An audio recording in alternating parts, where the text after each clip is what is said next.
Friends hello friends, welcome back to our new blog. कैसे हो आप सभी? उम्मीद करते हैं आप सब लोग ठीक होंगे और हम सब लोग भी ठीक हैं। तो आसी अभी ना खा के आ गई है कन्या। क्या करके आई हूँ? कन्या खा के आई है आसी। और पैसे मिले आसी को। ठीक है। और अब मैं जा रही हूँ मार्केट, क्योंकि कुछ कुछ चीज़ें जो है ना वो लानी है और मोबाइल से वीडियो शूट नहीं हो पाएगा आई थिंक।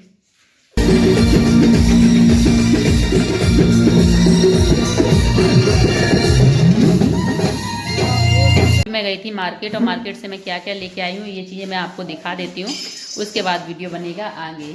मैं गई थी मार्केट और मार्केट से मैं लेके आई हूँ कुछ ऐसे सामान जो कि हमारे घर में बहुत दिन से मैं चाह रही थी खरीद के लाने को। तो उनमें से ये कुछ सामान आए हैं, स्टील की कढ़ाई, छन्नी और ये वाइपर वगैरह, घर के कुछ सामान और मेरे स्कूल के लिए शूज़। तो आज का थंबनेल मैंने आप लोगों के साथ शेयर किया है कि मैंने कुछ ऐसे सबक जो अपनी ज़िंदगी में बहुत ही समय के बाद सीख पाए, क्योंकि मेरी शादी बहुत कम उम्र में हो गई थी और उसके बाद मैंने धीमे धीमे ज़िंदगी के सबक सीखे और उनमें मैं यहाँ पहुँच गई। तो पहला सबक है कि ज़िंदगी में सबसे इम्पॉर्टेंट है पैसा।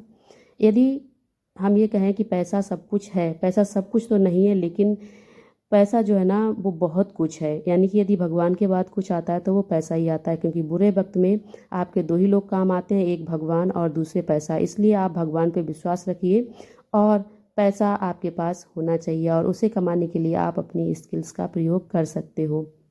और आप ये सोच रहे हो ना कि बुरे समय में आपके कोई दोस्त, रिश्तेदार या फिर इस तरह के लोग जिन्हें आप अपना मानते हो वो काम आ जाएं, वो काम नहीं आते हैं। मैं ये चीज़ बहुत अच्छे से समझ चुकी हूँ, क्योंकि मेरे साथ जो हुआ था उसमें मैंने बहुत अच्छे से समझ लिया कि हाँ, पैसा आपके पास बहुत इम्पॉर्टेंट है होना, और उसके साथ ही साथ में भगवान पे आपका भरोसा। ये दो चीज़ें बहुत ही इम्पॉर्टेंट हैं लाइफ में, जो कि मैंने बहुत लंबे समय के बाद सीख पाई। और हाँ, एक दूसरी चीज़ ये भी है कि आप जो है ना वो दूसरों को खुश करना बंद कर दीजिए, क्योंकि कभी बहुत सारी समय हम अपना ऐसे में बिता देते हैं जिसमें कि हम दूसरों को खुश करते रहते हैं और दूसरों को खुश करने के चक्कर में अपनी ना तो हेल्थ का ध्यान रखते हैं, ना ही हम अपनी मतलब चाहे मेंटल हेल्थ हो चाहे फिजिकल हेल्थ हो, हम अपना ध्यान रखते ही नहीं है बिल्कुल, ना ही अपने बच्चों का। ये भी मैंने, आप देख ही रहे होंगे कि मैंने भी इस चीज़ को बहुत ही ज़्यादा सहा है, और इसलिए मैं आप लोगों के साथ शेयर कर रही हूँ कि मैंने अपनी उम्र के जो 30 साल में जो मैंने सीख पाया है, मैं चाहती हूँ कि आप समय रहते सीख जाएं और फिर बाद में आपको पछताना ना पड़े कि काश आपने अपने बच्चों का ध्यान दे लिया होता, या फिर अपनी सेहत का ध्यान दे लिया होता, या फिर आपने अपने लिए पैसा कमाने की स्किल रखी होती, या फिर आपने अपने लिए पैसे बचा के रख लिए होते। क्योंकि समय आने पर पैसा ही काम आता है। अपने रिश्तेदार उस समय काम नहीं आते जब आपका बुरा वक्त अपने लिए लगाइएगा, अपने समय में अपने लिए काम करिएगा, हर चीज़ का एक समय निर्धारित करिएगा। पूरा समय दूसरों को खुश करने में मत लगे रहिएगा। और जब भी आपको समय मिले तो आप बैठ के ये सोचिएगा कि मैं अपने लिए क्या कर सकती हूँ अच्छा, जिससे कि मेरी लाइफ स्मूथ बन जाए, मेरे बच्चों की लाइफ सही रहे और मैं कम से कम चीज़ों के लिए मैं परेशान हूँ।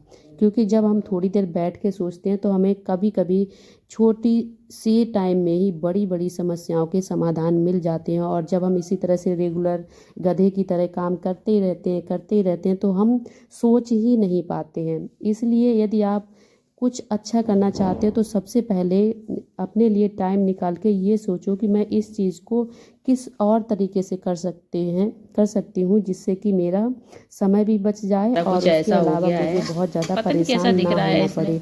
और ज़रूरी नहीं है कि आप हमेशा सबके लिए जी हजूरी ही करते रहें घर में। आपको कुछ कामों के लिए ना भी करना पड़ेगा, तभी आप अपनी लाइफ को थोड़े से अच्छे से बना सकते हो, क्योंकि आप कहीं भी काम करने के लिए नौकर नहीं हैं। आपको जो काम बहुत आसानी से तसल्ली से हो जाते हैं आप उस तरह से करिएगा। और यदि आपको कोई भी गलत शब्द बोलता है तो आपको कभी भी हमेशा उसे गलत शब्द में ही जवाब नहीं देना है, बल्कि आपको शांत रह के अपनी चुप्पी से उसका जवाब देना है, और अपनी सफलता के साथ जब आप सफल हो जाएंगे तो आपकी सफलता ही आपका जवाब होगी, और उस सफलता का जवाब इतना तेज होगा जितना कि सामने वाले ने उम्मीद भी नहीं की होगी। इसलिए चुपचाप रह के अपने पे मेहनत करो, अपने लिए मेहनत करो, दिखावा मत करो, ताकि दूसरे आपको जज कर सकें या फिर और लोग आपको ये सब चीज़ इसलिए बता रहे हैं क्योंकि मैंने बहुत ही कम उम्र में बहुत सारी बीमारियां पाल रखी हैं, जो कि सिर्फ और सिर्फ टेंशन, ज़्यादा काम करने की वजह से और कभी ना ना कहने की वजह से ही मैंने पाल रखी हैं। इसलिए हर काम में मुझे बहुत सारी चीज़ें मना करनी पड़ती हैं अब, क्योंकि अब मैं इतनी मजबूर हो चुकी हूँ कि मैं अपने काम भी अपने आप नहीं कर पाती हूँ। इसलिए मैं नहीं चाहती हूँ कि मेरे जैसी स्थिति किसी भी की लड़की की भी बने। तो होपफुली वीडियो पसंद आया हो वीडियो तो लाइक कर दीजिएगा, और मेरी कोई भी बात अच्छी लगी हो तो प्लीज़ मुझे बताइएगा, और कोई भी बात आपको गलत लगी है तो कमेंट सेक्शन में ज़रूर आप कमेंट करिएगा। राधे राधे।